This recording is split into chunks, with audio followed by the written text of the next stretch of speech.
স্ত্রী কখনো প্রিয় নারী হতে পারে না, কারণ স্ত্রীর অনেক ভুল। বেশিরভাগ লোককে যদি প্রশ্ন করা হয় আপনার প্রিয় নারী কে, স্বভাবতই অনেকে উত্তর দেন মা, কেউ বলেন বোন, কেউ বা বলেন নানি দাদি, কারণ সে তাকে কোলেপিঠে করে বড় করেছে।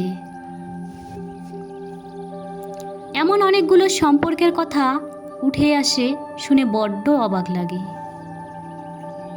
একজন মানুষও উত্তর দেন না যে তার প্রিয় নারী হলো তার স্ত্রী। আসলে বাঙালিদের সমস্যা, বউকে ভালোবাসি বললে মান সম্মান চলে যাবে,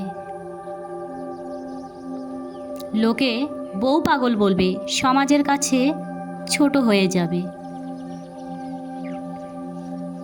এমন একজন মানুষও কি নেই যার হাসপাতালে বেডের পাশে নির্ঘুম রাত কাটিয়েছে তার স্ত্রী, অথবা একসাথে জীবনের যুদ্ধটা করবে বলে বাবার বাড়ির আভিজাত্যকে দূরে রেখে স্বল্প বেতনের ছেলেটার হাত ধরে বাবার বাড়িটা ছেড়ে এসেছে। শ্বশুর বাড়ির ঝাল তরকারি ভাত খেতে না পেরেও ফোনে বাবার বাড়িতে জানিয়েছে ভালো আছি মা। নাকি নিজের খেলার সাথী, বিছানা, মায়ের হাতের রান্না, জন্মের পরের বাড়িটা সব ফেলে আসা খুব সহজ, যার কারণে বউ কখনো প্রিয় নারী হওয়ার যোগ্যতা রাখে না।